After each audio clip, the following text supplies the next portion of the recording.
사건은 2016년 11월 캐나다의 토론토에서 일어났습니다. 당시 11살이었던 야스민은 부모님 방에서 들려오는 시끄러운 비명소리 때문에 잠에서 깨어났습니다. 그리고 침묵이 흘렀습니다. 야스민은 무슨 일이 일어나고 있는지 묻기 위해 부모님의 침실로 걸어갔습니다. 그리고 야스민은 아버지가 침대 뒤에서 무릎을 꿇고 있는 것을 보았습니다. 야스민은 아버지에게 무슨 일인지 물었습니다. 아버지는 야스민에게 별일 아니라며 방으로 돌아가라고 말했죠. 그리고 아버지는 어머니가 산책을 나갔다고 말했습니다. 야스민이 본 아버지의 모습은 완전히 겁먹은 것처럼 보였습니다. 야스민은 뭔가 이상했지만 별일 아닐 거라고 생각하고 다시 잠들었습니다. 그 후 야스민은 살아있는 어머니의 모습을 다시는 보지 못하게 되었죠. 당시 무함마드는 엘라나를 구타하고 교살한 뒤 여행 가방에 넣었던 것이었습니다. 엘라나는 재능 있는 의사였으며 토론토의 병원에서 가정의로 근무했고, 무함마드는 토론토의 웨스턴 병원의 신경외과 의사이자 토론토 대학교의 교수였습니다. 그는 1000번 이상의 수술을 진행했으며 100명이 넘는 생명을 구했었죠. 성공한 40대 부부는 3자녀도 낳고 토론토의 부유한 동네에 살았습니다. 하지만 부부의 12년 결혼 생활은 SNS에 비친 것처럼 행복한 부부는 아니었죠. 엘라나는 무함마드의 폭력으로 조용히 고통받고 있었습니다. 아이들은 싸움이 자주 일어나는 가정에서 자랐기 때문에 모든 가정에서 그것이 당연하다고 생각했습니다. 2003년 그들은 의학을 공부하면서 대학에서 만났습니다. 그리고 그날 두 사람은 술자리를 가지게 되었죠. 술자리가 끝날 무렵 엘라나는 무함마드의 지성에 끌렸고 그에게 관심을 보였습니다. 그렇게 두 사람의 관계가 시작되었지만 무함마드는 엘라나만큼 관계에 전념하지 않았습니다. 수줍은 성격에도 불구하고 무함마드는 엘라나와 사귀는 동안 의과 대학에서 다른 누군가와 데이트를 하고 있었죠. 그 후 엘라나와 무함마드는 2번이나 헤어졌지만 무함마드는 용서를 구했고 엘라나는 결국 그를 받아들였습니다. 2004년 엘라나는 임신을 하게 됩니다. 결혼 전에 성관계를 갖는 것은 무슬림 신앙에 어긋나는 일이었기 때문에 두 사람은 종교와 신앙을 존중하였고 2번의 결혼식을 올렸습니다. 결혼 후 무함마드는 변해갔고 아내를 폭행하고 통제하기 시작했습니다. 어느 날 엘라나는 무함마드의 폭행으로 도망쳐 딸과 함께 친구 집으로 가게 됩니다. 무함마드는 엘라나를 폭행한 혐의로 기소됐지만 두 사람은 결국 화해했고 몇 가지 조건이 갖춰진 상태에서 형사고발이 취하됐습니다.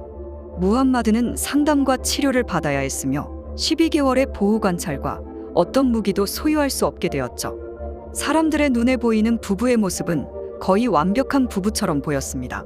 두 사람은 행복한 가족, 성공적인 직장 생활 등을 SNS에 올리며 행복한 삶을 그려냈습니다. 그러나 무함마드가 아내의 SNS 계정을 통제하여 완벽한 가족으로 보이도록 연출하였죠. 그의 통제는 SNS 이상으로 확대되어 나갔습니다. 또한 무함마드는 자신의 자녀들이 가족적 지위에 걸맞지 않은 다른 자녀들과 어울리는 것을 못마땅하게 여겼습니다. 엘라나는 친구에게 이렇게 말하기까지 했습니다. 엘라나는 이혼을 결심하게 되었고 자신감을 얻었습니다. 이혼 변호사도 선임하였죠. 당시 엘라나는 자신이 사랑받을 가치가 있고 무함마드로부터 헤어질 결심을 하고 있었기 때문에 다른 의사와 관계를 시작하고 있었습니다. 마침내 2016년 11월 말 엘라나는 이혼 소송을 하게 되었고 자유를 향한 큰 발걸음이었습니다. 무함마드는 아내가 이혼을 준비하고 있다는 소식에 당황했고 초콜릿 상자를 건네며 용서를 구했습니다. 하지만 이번에 엘라나는 흔들리지 않았죠. 엘라나가 살해되던 날 밤 그녀는 611에 전화를 걸었습니다. 아마도 공황 상태에서 번호를 잘못 눌렀을 것입니다. 무함마드는 결국 아내를 살해한 후 시신을 여행 가방에 넣은 뒤 자신의 집에서 35km 떨어진 험버강으로 운전해 시신이 든 여행 가방을 강에 버렸습니다. 집으로 돌아온 무함마드는 아이들을 위한 아침 식사를 만들고 환자들을 치료하기 위해 병원으로 향했습니다. 다음 날 아침 엘라나의 어머니 에나는 딸이 연락이 닿지 않아 걱정이 되기 시작했습니다. 에나는 무함마드에게 전화를 걸었고 그는 아내가 한밤중에 새 남자친구와 함께 가족을 떠났다고 말했죠. 엘라나가 아이들까지 버리고 한밤중에 떠난다는 것은 상식적이지 않았죠. 애나는 엘라나의 이웃과 친구들에게 연락했고 엘라나의 차가 여전히 자신의 집 진입로에 주차되어 있다는 사실을 알아차렸습니다. 뭔가 수상한 애나는 경찰에 신고했고 남편과 함께 딸의 집으로 출발했습니다. 무함마드는 장인어른과 장모님의 방문에도 침착함을 유지했었죠. 누군가 엘라나의 시신을 발견하는 데는 그리 오래 걸리지 않았습니다. 그날 아침 한 시민이 강가에서 여행 가방을 발견하게 되었고 무언가 잘못된 것 같다는 느낌을 강하게 받았습니다. 가방 안에는 엘라나의 시신이 있었죠. 엘라나는 얼굴이 부어올랐고 몸은 멍투성이었으며 목과 갈비뼈는 부러져 있었습니다. 믿으실지 모르겠지만 여행 가방에는 이전에 크로아티아 여행에서 남겨진 태그가 있었고 태그에는 엘라나의 집 주소가 그대로 적혀 있었습니다. 곧바로 무함마드가 유력한 용의자가 되었고 경찰은 곧장 집 주소로 달려가 무함마드를 체포하였습니다. 무함마드는 경찰서에서 90분 동안 무표정으로 침묵을 지켰죠. 그는 엘라나의 살해와 관련이 없다고 부인했으며 많은 사람들은 의사가 생명을 앗아갈 것이라고 믿지 않았습니다. 무함마드의 재판은 시작되었고 증인들은 엘라나가 살해당한 밤에 부부가 집에서 다투는 것을 들었다고 말했죠. 그리고 또 한 명의 증인은 바로 큰딸 야스민이었습니다.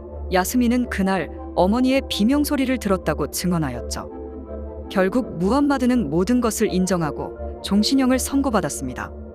수많은 다른 사람들처럼 이혼을 선택할 수 있었는데 왜 무함마드는 쉬운 길을 택하지 않았을까요? 무함마드의 어리석은 선택으로 이제 아이들은 부모가 없는 세상을 살아가야 할 것입니다. 애나는 이 나라에 사형이 없다는 것이 너무 유감스럽다고 말했고 무함마드는 아내가 아니라 스스로 목숨을 끊었어야 한다고 말했습니다. 조부모가 이제 부모님의 빈자리를 채워주고 있습니다. 야스민은 종종 엄마와 행복했던 추억을 회상합니다. 그리고 야스민의 꿈은 사람들에게 정의를 가져다주는 검사가 되는 것이 꿈이라고 합니다. 시청해 주셔서 감사합니다.